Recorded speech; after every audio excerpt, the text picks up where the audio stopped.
before anything else happens, let's get the party started. It's been a week. It's been a goddamn week, Saul. It's been a goddamn week. It was a fucking week for me, I'll tell you that shit. I don't know what the fuck's going on. For those of you who did not listen to last week's episode, CD is not going to be here for the foreseeable couple of weeks. So I have brought a good friend of mine to take over for him for the interim. And that is my good friend Saul. He'll be taking on that role as the, I guess, the podcast cynic? Because CD usually plays a skeptic. He's usually pretty skeptic. Oh, that works out then, because I don't trust nobody. I'm not even fully sure I trust you saying good friend.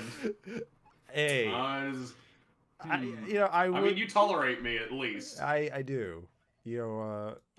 Our friendship is at the very least tolerated over the last handful of years. But you know what? Here we are, right?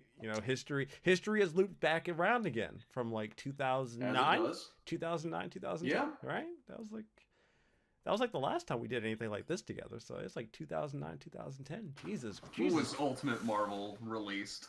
Jesus Christ, man! It's been a hot handful of minutes.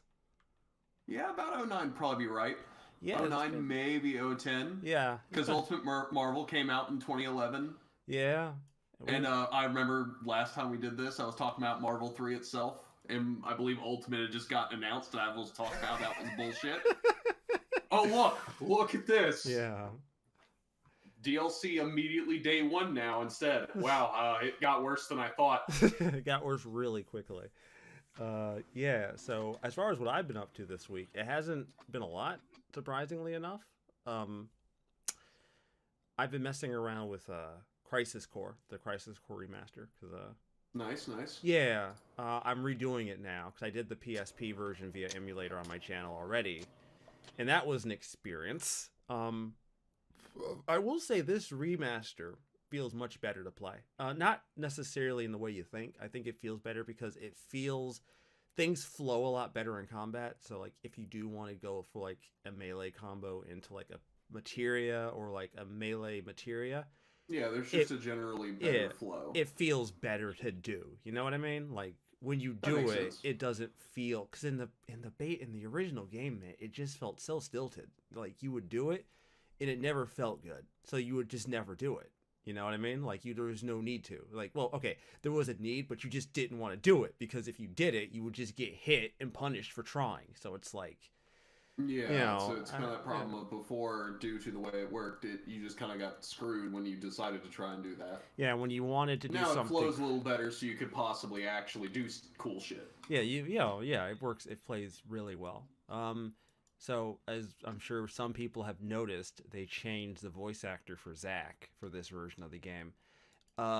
Okay, so here's the thing. How do I say this in a nice way? He sounds like a goddamn dork. He sounds like such a dweeb. You know what I mean? Like he sounds.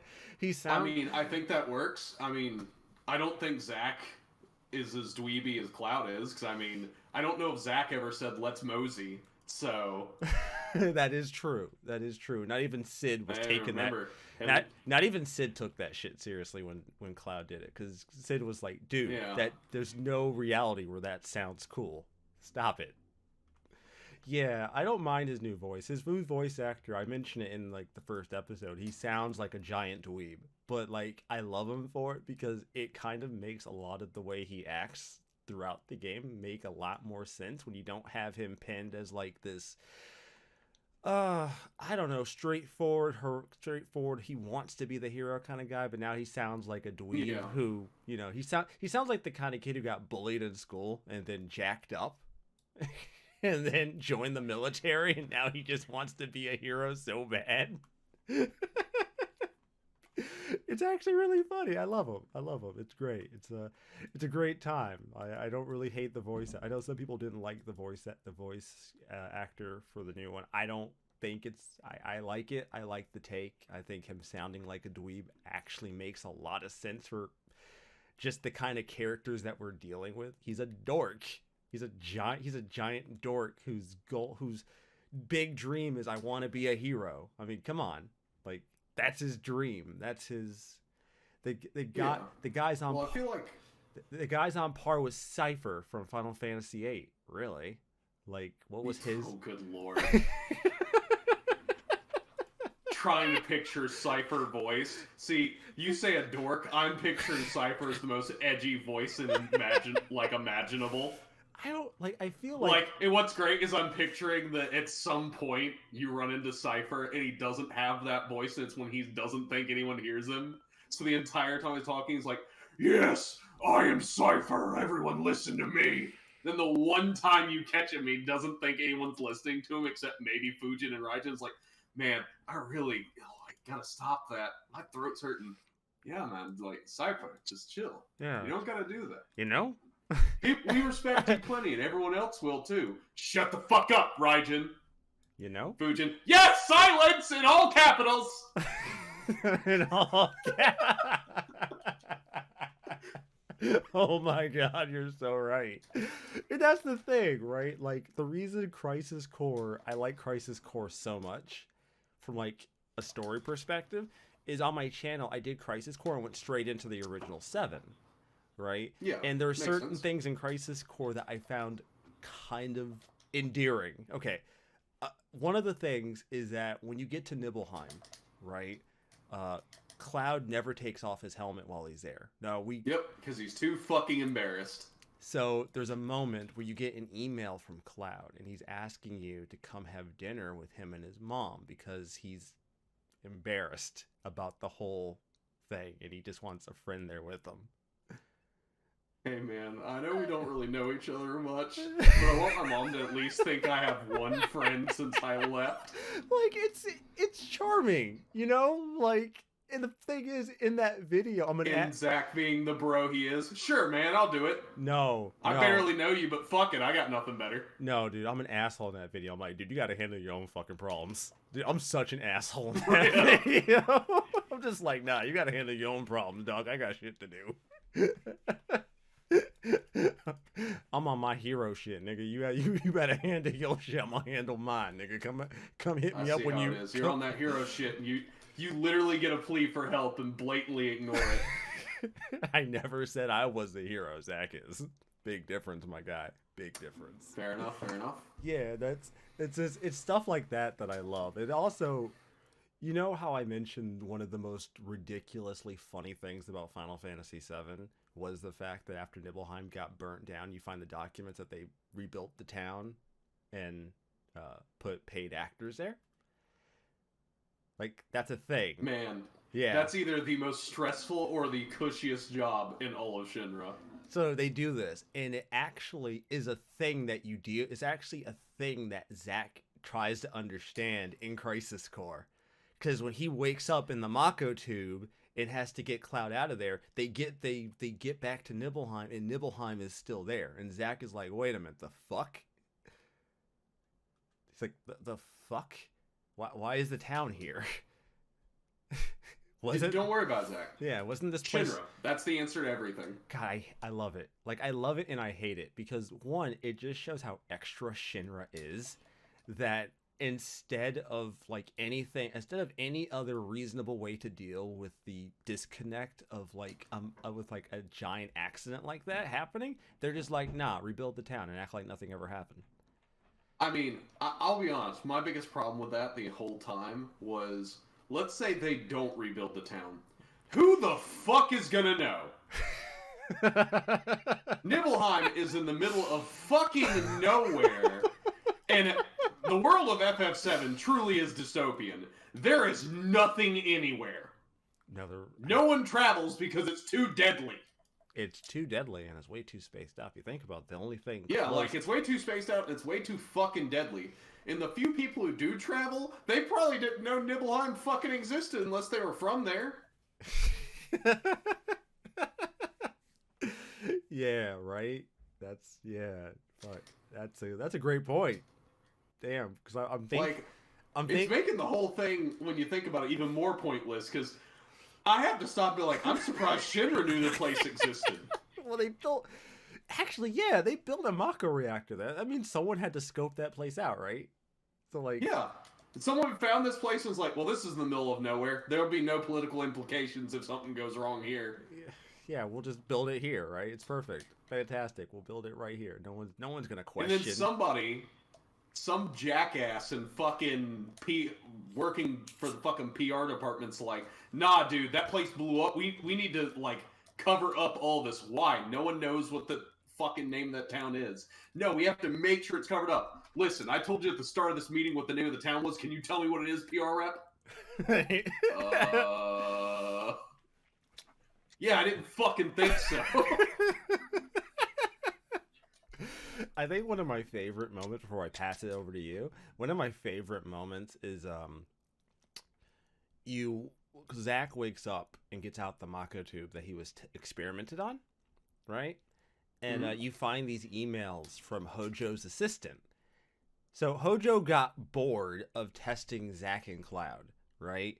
So he just bails. He just bails and tells his assistant that he is to stay there.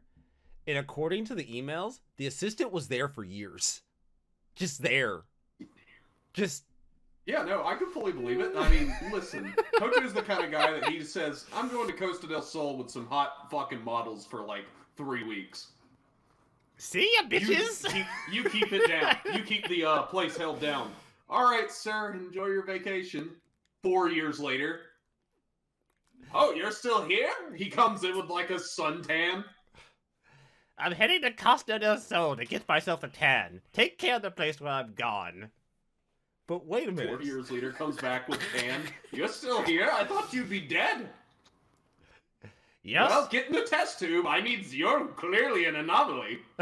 You're clearly an anomaly. The last 3 assistants left, so I had to have them assassinated.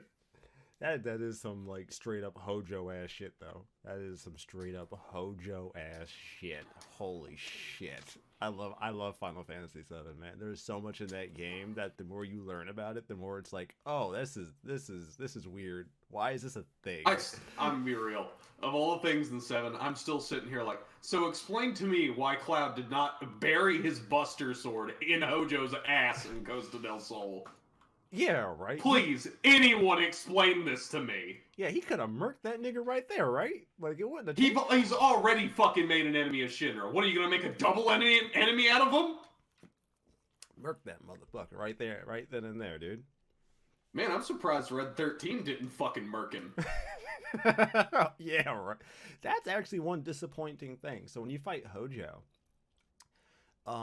I wanted to bring a group of characters I thought would have a connection to him. One of them is obviously Vincent, because Vincent says something to him. I thought the other one would be Red 13. Turns out it's not. I was surprised. I think Barrett does, doesn't he? That's surprising. I would have thought it would be Red 13. I feel like if anyone had some shit to say to Red Hojo... Red 13 kind of makes some sense, but also at the same point, like... So Red 13 is... He's one of the characters in 7 that does not get a ton of development. He gets a lot of world building around him, but his direct development is not very big. No, it's not. It really isn't. That's not to detract from him as a character, because I think part of the thing is he doesn't need to build or change much as a character through the story. Well, his generally static character, and that's fine. His development was more of just a misunderstanding about his dad. Yeah. Like, once he finds out that his dad wasn't a coward, his development's kind of over. Yep. Like, once... And he doesn't really change much from that revelation. He doesn't really have to. He's just a little more confident. Yeah, he's a little more confident, and maybe he'll speak up once in a while. But for the most part, a lot of his grievances wasn't with anyone in particular. It was with his fucking dad. Which, parental issues in a Final Fantasy game, who would have thought, right? I'm sitting here trying to think how many Final Fantasy games that parental issues actually are a problem. I mean, 8 definitely. 8, but 10, 8's a special case. 10 for sure. 10 is 8, 10, 9. 9 kind of 7. So really, I think it kind of started with 7. Yeah. Because 6, I can't think of any. There's like kind of parental issues in 6, but not really. Yeah, it's not really a much. 6 has got a lot more other fucked up shit going on. Yeah. Parents aren't the problem.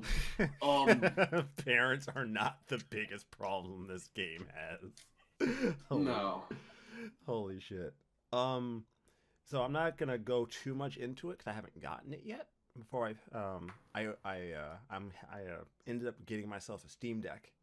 For reasons. Congrats. I'm not gonna talk about too much yet. I don't want to.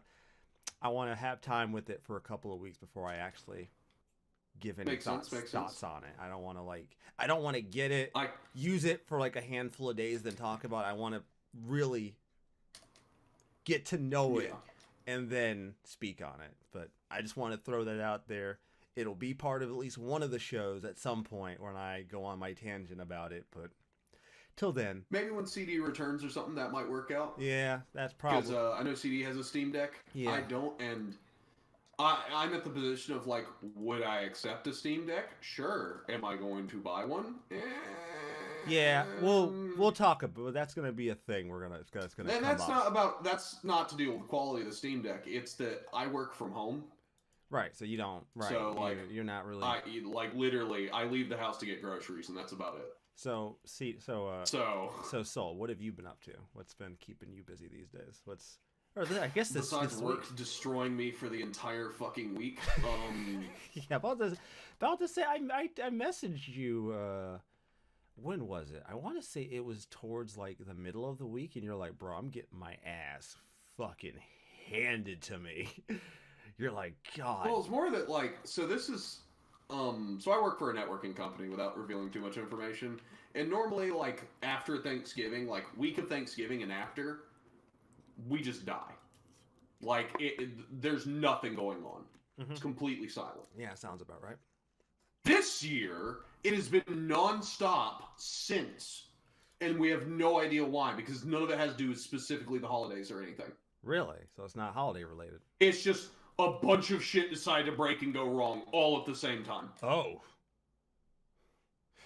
And all of it's been back to fucking back. And then on top of that, we've had a lot of stuff where we've had a problem and we're having to work with other teams. Mm-hmm. And we're waiting on the other team to actually action anything. Mm. So we're just kind of stuck there with our thumb up our ass. Yeah. That's tough. It's awful. That's tough. Because it's we're getting screamed at for shit that's not within our control. Right. That's tough. But besides that, so I mentioned last time I had finished Tactics Ogre. So I needed something else to play besides just God Hand. As fun as God Hand is, it's something I want to sit down, play for a few hours, and I need to be focused on it. Yeah, you can't really. It's not a game I can pick up, play a little bit, set to the side for a minute while I deal with something else, play and go. Right? Yeah, you kind of have to. That game kind of demands your attention to some. Yeah, it demands your focus, or you're just gonna get bopped. Yeah. So besides that, I decided to start the SNES version of Live a Live. Aha. Yeah, I want to talk. A game I've been to play for a while. I want to talk about Live a Live. Just go for it. To give you a heads up, so you know where I am currently. Mm-hmm. So I have not beaten all the main rotation of stories. Yeah. I'm casually aware because I've played a video game before that after those stories there's going to be some extra thing. I played a video game once before in my fucking life. I played a video game or two in my day. Maybe even a Suikoden. So I'm aware how rotations work. Yeah. I was gonna more say that my only experience with Live a Live was the remaster that came out, and that was a unique experience because I wasn't sure what to expect from Live a Live. I've heard of it, I know some of our mutual friends have played it, and I've seen some of it, but I hadn't really you know what I mean? I knew of it. It's a thing. It looked kind of cool. That's kind of where I was, and I was you know what? I've been told it's not a very long RPG. It's interesting. I've heard from a number of our friends hey, it's really good. Yeah. And I was okay, you know what? Fuck it. I'll give it a shot. Yeah, so it's interesting. Went into it. Of course, I was I'm going to do the wrestler first. Of course. That was done in 10 minutes. Of course, you play the of course you play the easy mode. You play a grappler. Oh. You say easy mode, but one SNES version, I died once. So there we go. Mm-hmm. Had to come back and fight that one again, but that was really short. And I was like, huh, okay, well, I'm gonna just go in rotational order. Go to the cowboy. That was pretty short. Are all of them this length? Because, damn. I mean, that one was longer than the last one. That at least took an hour. Yeah, I think each story. I think each story is only really supposed to take you about like an hour, maybe 2, depending. Nah. Next was Caveman, which took a few. Oh, okay. It didn't take a ton, but like took a couple hours. Okay, yeah. And I really didn't understand like the combat behind the game seemed interesting in theory. It's like nothing had shown in a way I didn't have tools to play with, Yeah. And I was like, the rest of the one was like, okay, cool, it's giving me some tools. I got the idea, and I had gotten just enough of a taste to be like, yeah, this is cool. Okay, now we beat this guy who killed all those other people I beat before. What's next? The end. Oh. Huh. Oh, fuck. Huh. Well, that's anticlimactic. Yeah, I made a point to get all the fucking moves off these guys, and now I don't get to use them. Well, I mean, a couple of them were interesting to use on some of the other opponents, I guess. Then went to the cowboy, and the cowboy was it was a cool story, for sure. It was for sure a cool story. I enjoyed it. Moved to next. The next it was Caveman. Caveman definitely helped show the game's potential to me. Yeah, that's what I've heard. I heard the Caveman is like a great showing. So, first off, once again, reminder, I'm playing the SNES version, so if I mention any names of characters and somebody's listening, they're like, who the fuck is he talking about? I'll do my best to describe the character. So Gory, the gorilla. I pray the remake did not censor him more and left him in all his unadulterated, caked up ass glory. I don't know who on the design team decided to create a big-lipped gorilla in a thong and said, yup, that's our character. But thank you, because he was fucking hilarious. Oh my god. For those of you that don't know, me and Soul have a history when it comes to gorillas. I have a history with gorillas because every time it involves a gorilla, I am either horrified or I burst out laughing. That is a good sublimation of Gory as a character on both fronts. Oh my. Some of his moves include, he starts with like a little claw attack, and then he gets the ability to throw shit, which puts poison on the field, which is fucking incredible. It is probably one of the best moves I ran into so far in this NES version. Because it's just constant damage on the enemy, for one. And two, the enemy AI really doesn't like standing in it, so if you can use it to like create zones off, to zone enemies off from each other to buy you time. Right. Which is great. He's also funny as fuck the entire time. Well, that's good. Like I said, I hope the SNES version didn't censor him. I have no doubts they censored the female gorillas, though, because I don't know why they wanted Bikini Babe pink hair gorillas, but okay. I'm not making shit up. This is what is shown to me in the game. And I'm aware it sounds like I'm making shit up. Trust me, if I didn't know you as long as I had, I probably would think you were making it up. So, I finished that one, and from a narrative, from a plot and character perspective, besides Gory being incredible as a character, like, the best way to put the Caveman one is something I haven't really seen much. It's a gag RPG at that point. It's a comedy. Yeah, okay. Yeah. Which is neat. Yeah, that's cool. I can't think of many I've seen like that. Like Final Fantasy V's the only one that comes to mind. I mean, depending on how you define the word comedy, Infinite Undiscovery. Okay, you know, I qualified FF5. I think I have to qualify Infinite Undiscovery. You're right. Depending on how. By the way, to anyone listening, I both do and do not recommend Infinite Undiscovery. Wait, it is definitely a video game. I'll tell you that much. It is a fucking experience.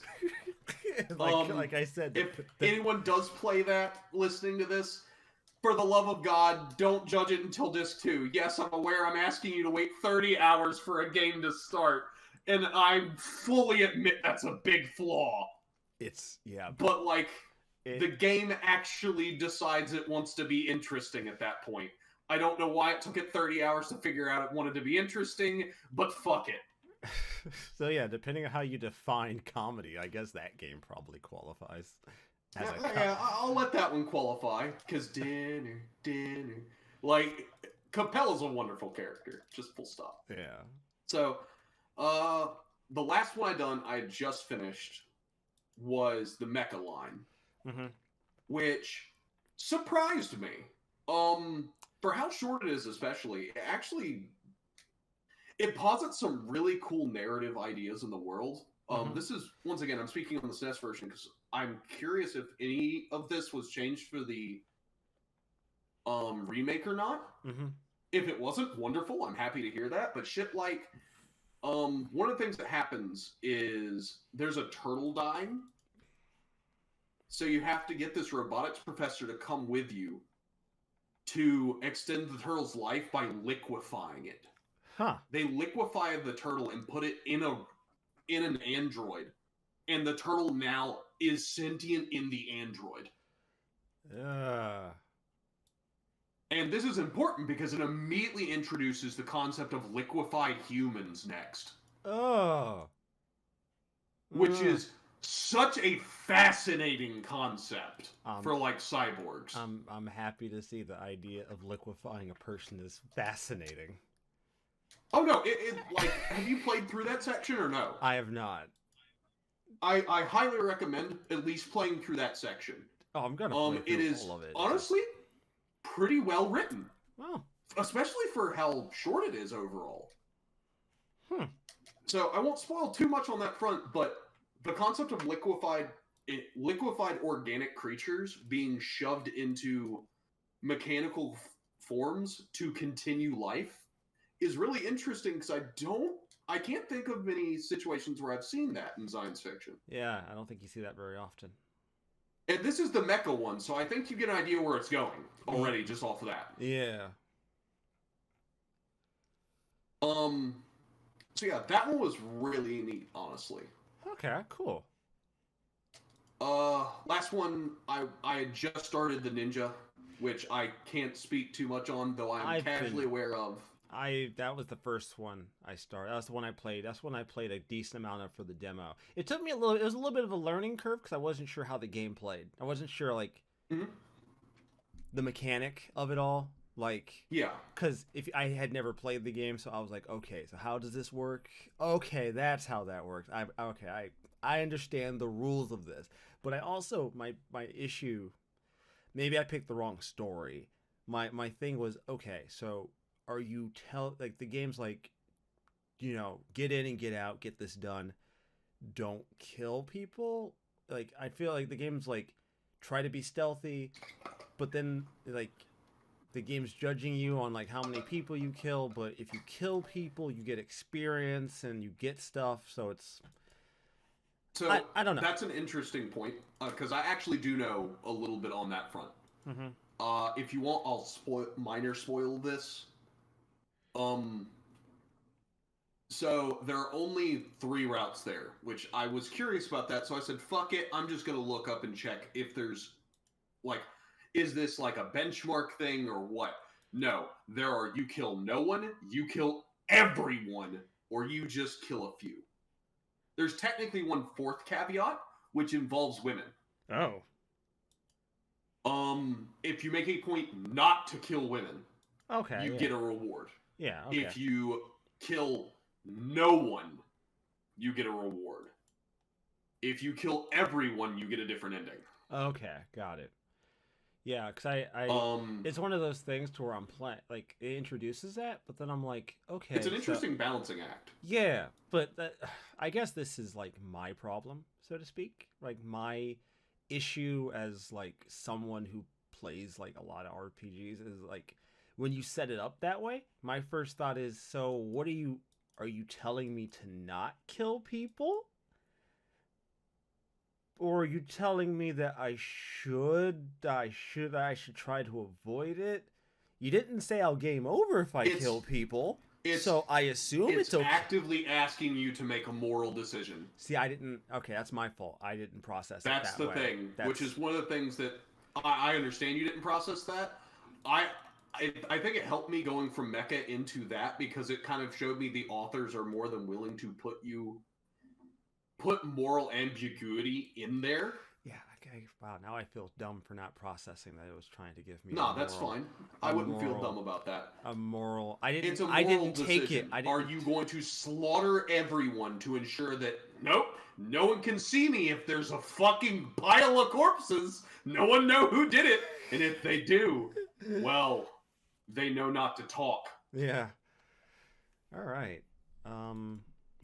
So because I was a little confused about the see me thing too, because I was like, so what? If anyone ever spots me, does that disqualify something? And no, it doesn't. No, it does. It's very particular about that situation. Yeah, it basically boils down to: do you kill everyone or do you kill no one? That knowing that, or do you just kill? Or do you just kill how many ever you? You see, now that I kind of have that context that is a moral choice, I'm going to pick up my actual full blown version. I played it for the demo.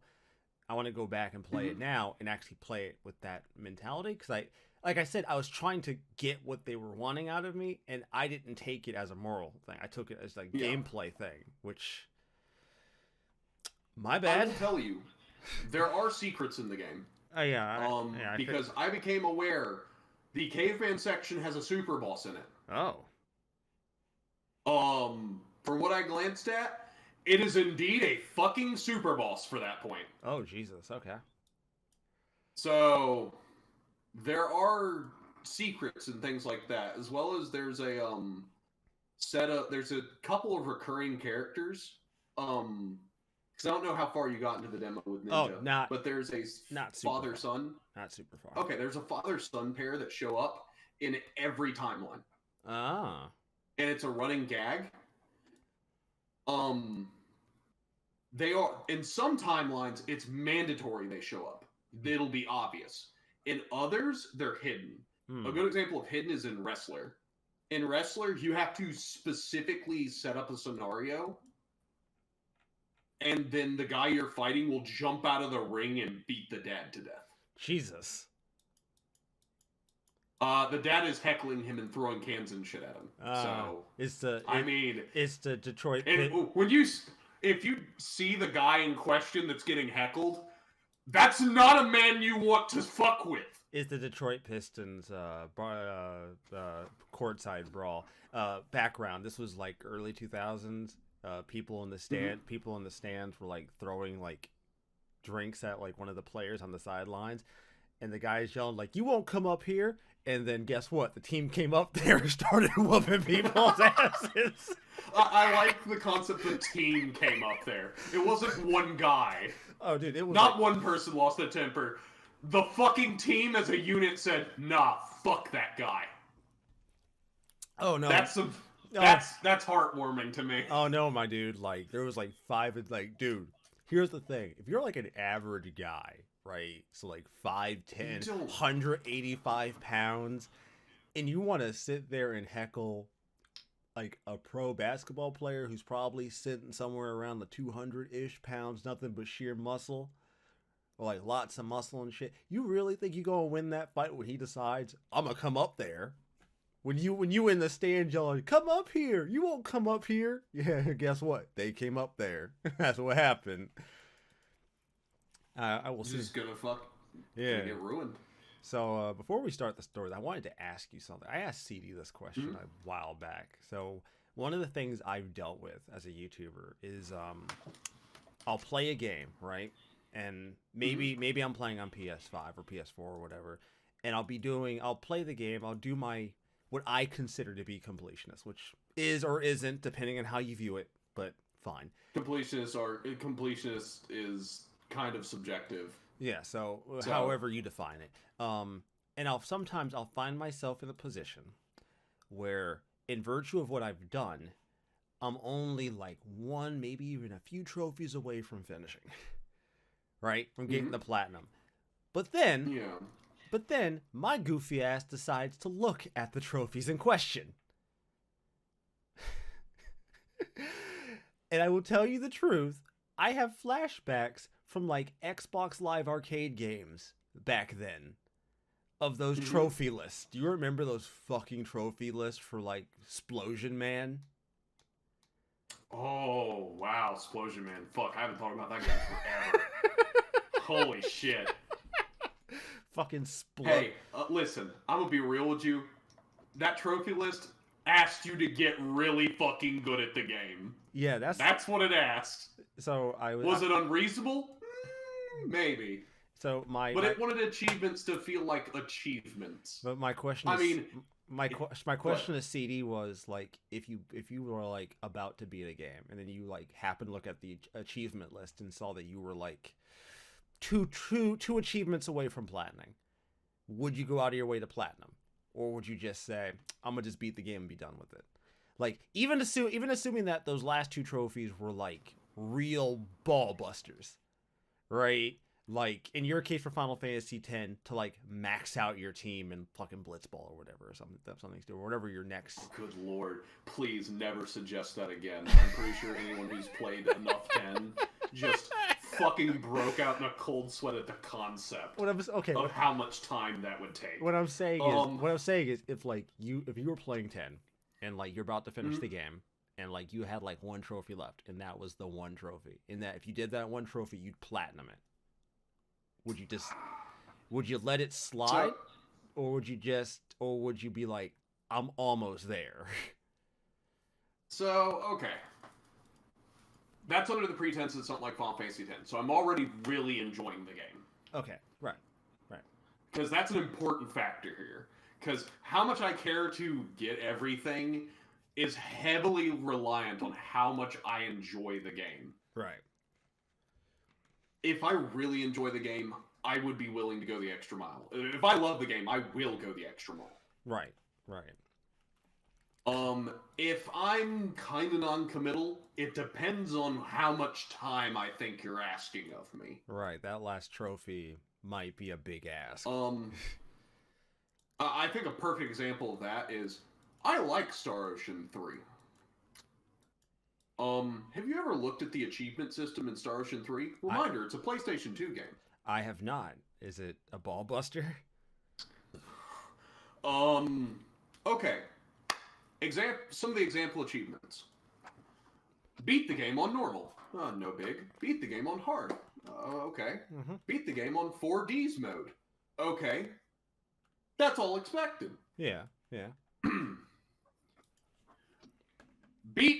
Insert any boss in the game, in the entire game, insert their name here, beat this boss with the pipe at level 1, solo, without taking damage, on 4Ds.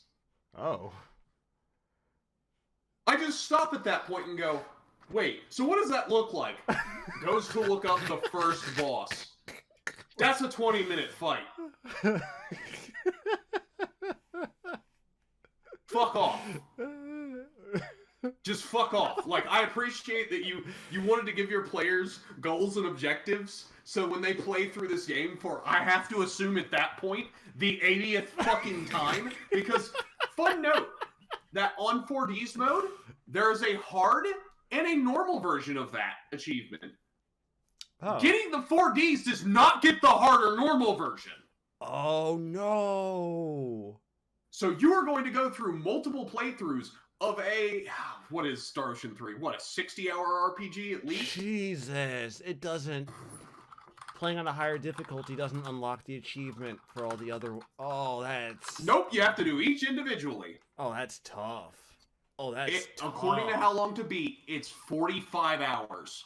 I mean, that's not... The estimate for completionists is 272. For what they define as completionist. Oh, and that's subjective. That's subjective as fuck, so...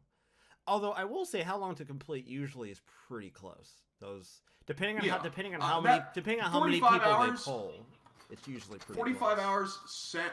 45 hours is just the main story. Main plus side stuff is 86 and a half. That sounds about right. Wait, main... Nigga, you just added like 40 hours for side stuff. What the fuck? Yes. Star Ocean Till the End of Time has a lot of fucking shit in it, dude. Jesus, you added 40 hours on fucking side stuff. I can't imagine.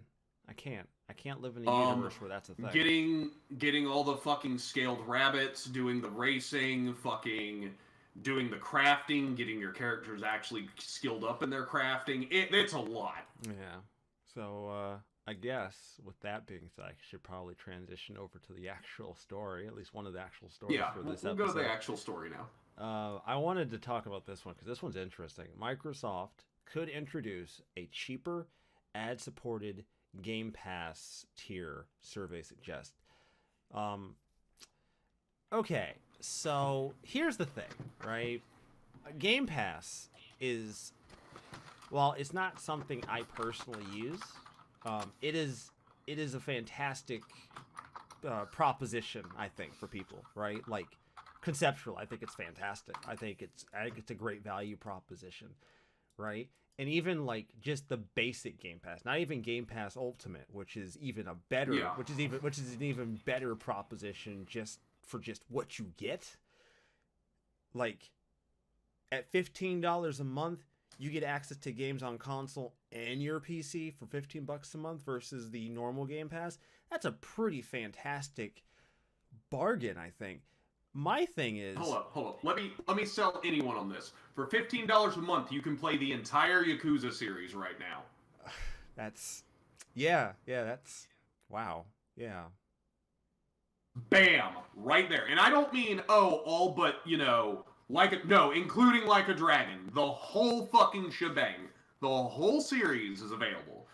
And there you go. Done. So, my issue with this... Oh, not even issue. My query with this is... Who are the people that look at regular Game Pass and say that's too expensive? Yeah, I kind of agree. Like, I feel like that's a really weird demographic. I don't even think that's a demographic though. Like look, I don't want to be entitled here. Like, I don't want to sound that way. Right? Like, me and you both work 40 plus hours a week. Right, we both pay our bills and shit. We on our adult shit. $10 a month, like, that's money, yeah. But like, I feel like if you're hurting that, you spend that going fast food. Yeah, like, I wasn't trying to sound even more entitled, but yeah, fair. Like, no. This is what it boils down to. If you can't afford fast food, then you can't afford a Game Pass, that's fine. I understand. Yeah. In a way, I actually think it's a good thing in theory. Keyword here, I'll get to my problems in a minute. In theory, that this would allow more people to play more games. Mm-hmm. In theory. Because, like, I'll tell you the truth about ads. Like, for me, there are two ways to handle ads, okay? There is what I think to be the reasonable way, which is you run the ad at the start of something, and that's it, right? Or you do it the Twitch way. and make sure I download stuff to turn your ads off, yeah. I swear to God. Mid-rolls suck. I swear to God. Twitch I kind of understand, because it's this indeterminate amount of time that's you're streaming. Yeah, so like, it's a live service. That's kind of a it's weird. Like, yeah, like, fine. A streamer could be streaming 8 hours, right? And it might not be feasible for Twitch, I guess, to only have 1 or 2 ads when you start the stream, because, again, 8 hours, and some percentage of viewers are going to stick around for that entire 8 hours, or 2 hours, or 3 hours. How much is the content, how much is the time on Twitch worth, and how much is that content worth? my thing is, you know, when I boot up a Maximilian stream on my PC, I watch about 5 ads. Just me trying to start watching the stream. Yep. It started. That is exactly why I went and got a fucking plugin, because I was like, I don't watch Twitch much. And then it's like, oh, I want to watch a couple of my friends who are streaming.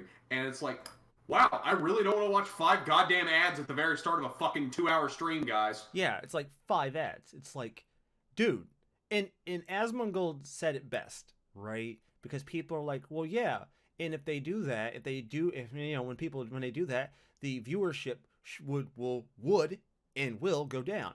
No, it doesn't. It does not go down. The viewership is very rare. There are very few people who will effectively stop going to Twitch over ads. It is not. Okay. It is the percentage of the viewership. The viewership isn't hurt by much, if at all. It isn't. So okay, there's a reason for that. That's the ads are not. It's not that people are willing to tolerate the ads. That's not the problem there. You don't think so? Because I feel like most people aren't going to tolerate 6 ads at the start of a stream just to fucking watch it, let alone a mid-roll whenever. You would be right, except for one problem. Mm-hmm. There is no alternative. I mean, what is your alternative to stream on to make it so your audience doesn't have to deal with this stupid shit? Facebook? YouTube, I guess. YouTube, maybe? YouTube. That's like YouTube's the only. But the problem becomes that YouTube streaming services are a mixed bag. They've gotten way better with time. Yeah. But sadly, you're not going to get the cut you would on Twitch. No. And that's where it all boils down to. You want to stream and actually make that your job? Wait, is Twitch really? Twitch changed their monetization like a few months ago, so I don't know if that's really true anymore. Okay, that would be something worth investigating for anyone. Yeah, I know they changed because Twitch had sort of a weird behind the scenes thing where like certain Twitch streamers got a better cut. It wasn't something you would find out unless you were already streaming, and like Twitch offered you a better cut. But now they've made it to where that's no longer a thing. It's different now, and it's weird. It's a really weird thing. Really, I think I forget. I'd have to look up how Asmongold explained it, but it incentivizes and de-incentivizes certain things on Twitch. The point I'm trying to make. Yeah. The point I'm trying to make is, I understand that, like, you know, ads pay the bills, I guess. My issue with the idea of an ad-supported tier is I feel like it's going to be really fucking trashily implemented. Because the last thing I'm glad I'm not the one that had to say it. Because it's either going to be actual video ads, or it's going to be actual pop-up ads while you're playing the fucking video game. It's going to be both. Fuck. Okay, listen. Reso. Yeah, you're right. You're not a young man anymore. You've been through this. Yeah. They are going to make it awful.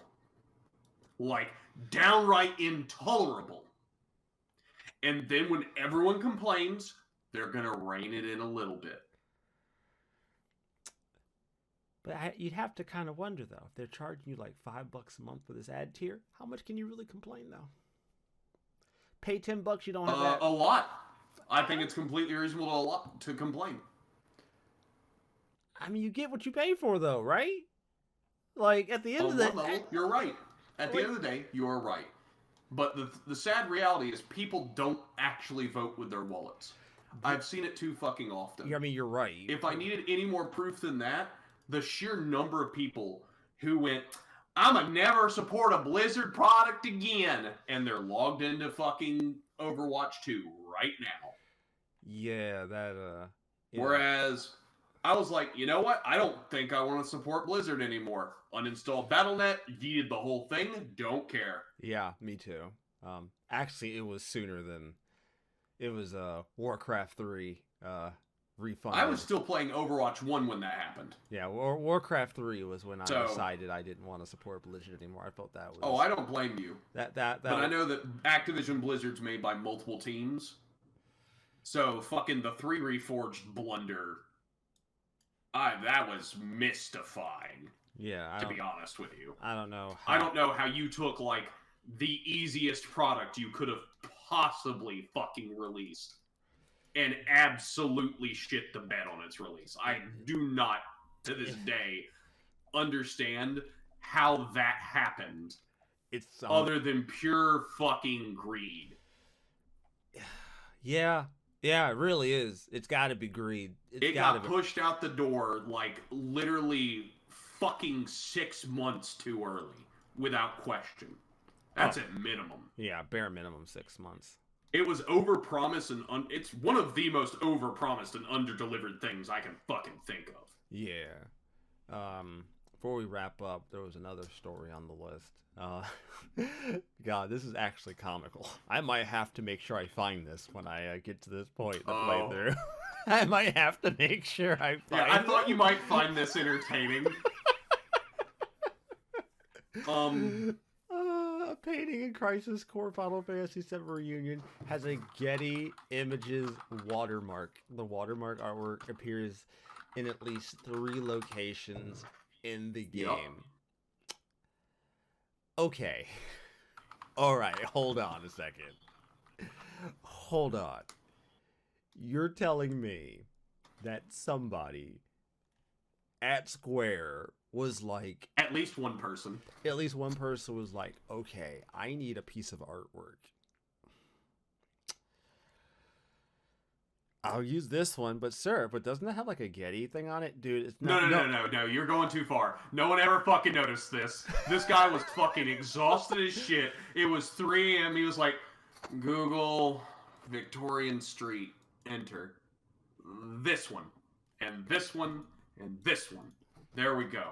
We're good. Let's ship it.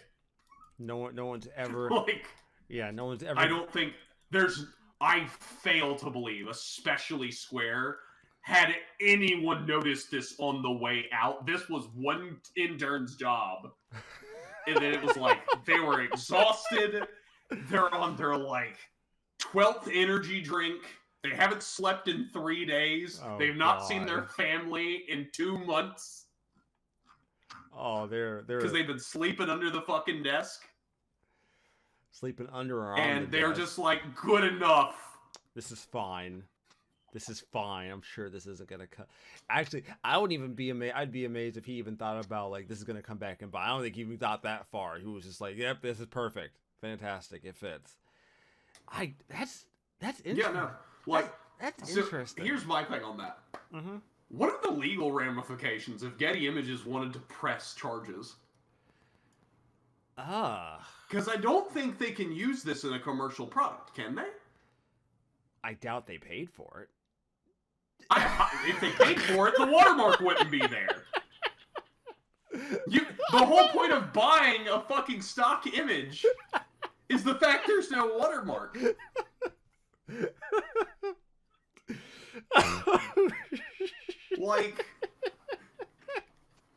You're right. I had you're right. Yeah, that's a very there wouldn't be a watermark if they paid for it, so they clearly didn't pay for it. I mean, can you claim accidental on a commercial product? On a commercial fucking product. Can you claim accidental use? Is that a thing you could do? Not with a digital one.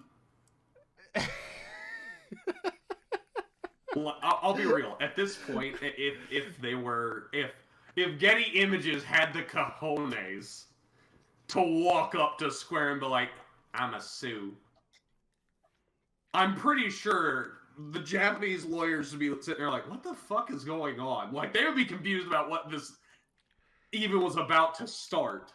I'm sure. Yeah. And it would probably boil down to just patch your fucking game. Remove the images. Pay us some amount of damages. Yeah. That's so weird. like, I know stuff gets by, like, in development, but that's such a weird thing to have happen. And I mean, okay, so one of the things, like, someone might be like, well, they could have cropped it. Well, considering the fact that the fucking watermark is in the middle, like it should be, you can't crop that. Bitch, you could have just took the blur tool to that for 30 seconds, and people like, wow, it's weird how there's this blurry part at the center. And maybe they could have exposed you with enough looking into it. But I think what got somebody was the fact that there is legible text. Yeah, it is actually fairly legible. Because it's one of those things where you stop and look at it and you're like, hold on a fucking minute, what does that say? That's so weird. It was only a matter, like, I'm sure that this, like I said, I'm almost 100%, this was just an intern who was given a job. He was told to go get some images and throw them in there.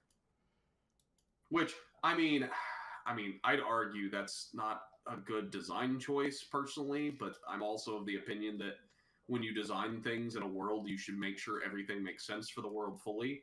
And also, I'd like to point out that we have AI image programs that there are a lot of people very upset about right now. You could have most definitely used. Yeah, you could have. But I don't necessarily know. Stable Diffusion, if you put Victorian Street into fucking Stable Diffusion, it'd be done. Yeah, but Japan's weird. You would get something. Japan's weird, though. I don't know if they'd be cool with doing that, just on, like, principle. They were cool with fucking grabbing something from Google.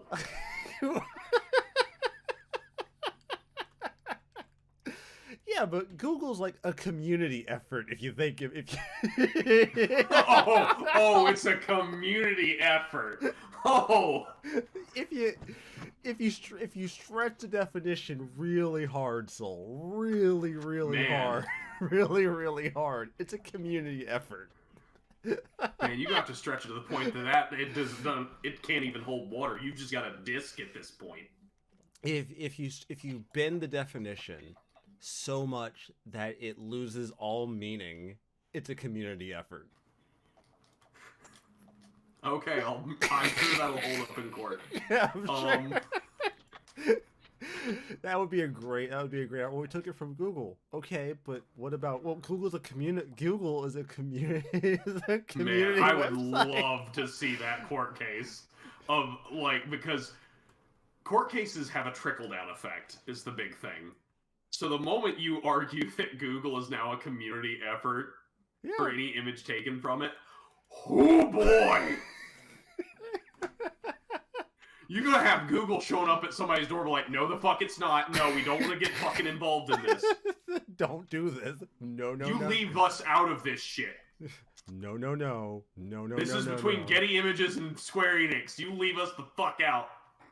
I love it. You can't prove it was us. Maybe it was Yahoo. Well, since you brought it up, just so you know, Yahoo's search backend is Google. So, just so you know. Don't tell them that. Don't tell the lawyers.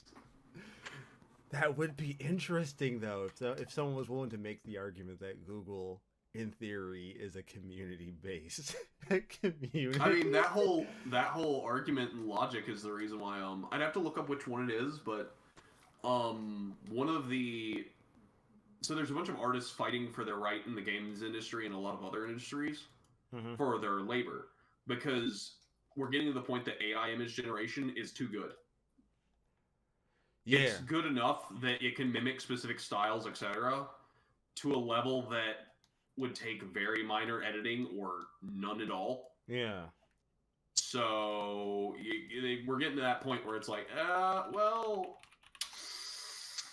it's starting to look like artists are getting replaced first, which I'm gonna be honest with you, if I was a betting man, my money was on truckers first, but damn.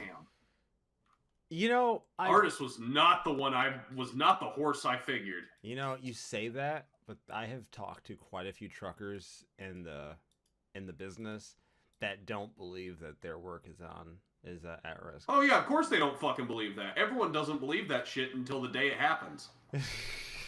Listen, I'm under no illusions that my job, there is an AI coming for my job. Yeah, or full stop. I think maybe mine might be safe a little longer than yours, but not by much. not by much. You might get moved. Yeah. And so yours might be a little safer, especially because of who I work for. Doesn't help. You'll probably be safer longer than me, but I'm just saying I'm gonna try to be the one to be like, no, I can support this AI. That's my new job. I can support this. I can be here when that AI fucks up. I can be because it's like, well, AIs don't fuck up. Yes, they do, because they are programmed by humans, and humans make mistakes. A single rogue semicolon can take down a whole fucking network center. And a few misorganized letters can ruin the AI for an entire video game. Looking at you, Colonial Marines. Yeah, like. Yeah, it was like a couple of letters in a line of code. Yeah, so that fucked up the AI. I mean, the game was still bad. I didn't mention. But you know, I didn't bring this up to you before because I didn't spot it until a little bit earlier today. One of the devs for Dead by Daylight on Twitter started posting a lot of images of Mickey Mouse and Spider-Man and Batman and a lot of other copyrighted characters generated by an AI art program, saying, "Hey guys, make a bunch of T-shirts and shit with these. I'm not claiming any right or profit from this." Oh, maybe I can find out which one it was, because one of his big arguments was the one in question. Yeah, but like even actually charges a subscription fee to use it. Oh, yeah, but like, okay, but hear me out here, right?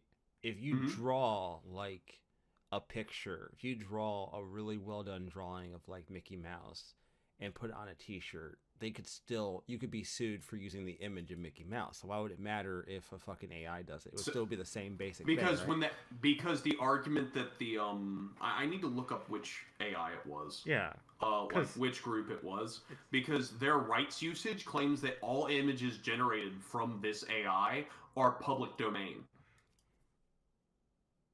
which opens up an entirely new kettle of fish, because when an AI does it, who do we blame? Yeah, that's weird. That's legally, who is at fault here? Or do you blame the person who clicked the button, but they didn't program it? Yeah, they didn't do it. Especially, what in the scenario that they managed to produce something that looks like a copyrighted work that already exists, but you check their prompts and there's no mention of the copyrighted work. At that point, what? Negligence? At best? Yeah, best. That's really all you could really hope for, honestly. That's weird. God, that is. Yeah, that is where we are going. That is a headache. That's a headache-inducing. Go ahead and tell you, next 10 years, we are going to get in a terrible fucking can of worms involving AI-generated art. That's interesting, because the cryptocurrency shit was just the iceberg. It was just the very tip of it. Because it's gonna get worse. How could you... Anything the AI generates... Like, that would make sense. But, like, there's the user input, right? So, like, the user... Yeah, but what happens when the user input is just things that suggest a certain look, etc.? They're generic terms. And not specifically naming Spider-Man. I would actually like to see someone use generic terms to then end up as Spider-Man. That would be interesting. Yeah, you could very easily. I mean, the words spider and man, those aren't copyrighted, just copyrighted if it has a hyphen. Oh, yeah. Arachnid human. You're going to end up with man spider. You know that, right? You're not going to get spider. You're going to get man spider. You're going to get what Peter Parker... You'd be surprised. All you have to do is costume human influenced by arachnids. Yeah, okay, fair enough. Damn. Done. Damn, I'm actually kind of interested to see how this can of worms goes now. It's only going to take a few till you get close enough to be within legal spitting distance of Spider-Man. At which point Disney is sitting there like, oh, I'm going to have that ass. I'm going to get my piece right now. I'm going to get my piece of that pie. Because the whole point of him doing it was he wanted to show that, like, okay, well, if my job and my skills don't fucking matter anymore, I wonder how Disney's fucking lawyers feel about that. Yeah, not gonna lie. That's interesting. That is hella interesting. Anyways, everybody, hope you've enjoyed this episode. As always, you can find this lovely show on a variety of podcasting platforms such as Google, Spotify, and Apple. This show is posted every single week on not only those platforms, but a video version of the podcast is actually posted on our YouTube channel, Turn-Based Cynics, although this week will be an audio-based show exclusively, as we are nearing close to the holidays, and I'm gonna be honest, I look like an actual train wreck. It's been a struggle, man. It's been a fucking struggle. Thank you, Saul, for being on this show with me this week. I know we're right before the holiday season, right before the holiday kicks off, or kicks on, I guess, depending on how you look at it. Like I said before, everybody, Saul is going to be joining me for one more show after the holiday for the new year. So we can look forward to that. I'm not exactly sure how that shows. Not sure how the tone of that show is going to turn out, because it'll be a new show. I can't promise how sober or not sober I'll be. Anytime we talk about the future of the industry on this show, it's always it's always a 50-50 on whether we're going to be positive or if we're going to be exceedingly negative. So I look forward to seeing how that goes. As always, everybody, have a fantastic week and a fantastic holiday. We will be off the air for the week of Christmas for obvious fucking reasons. I am a lot of things, but I am not a slave worker who would make someone work on Christmas, unlike my job. Okay, I have to work Christmas, but I offered. I was gonna say I didn't work Thanksgiving, so I have to work Christmas this year because I have to pick one of them. So I'm getting paid extra. Yeah, me too. So it's more money in the pocket, right? That's how get that. More money in the pocket. I'm not traveling, and with my job, if somebody does call me on Christmas, there better be an actual fucking fire. Something better be burning. Something better be burning. Somebody better be dead. And it better be something I need to contact somebody above me immediately. In any case, everybody, have a fantastic week. We'll see you all right before the new year. All right. Good shit. Right. That was fun.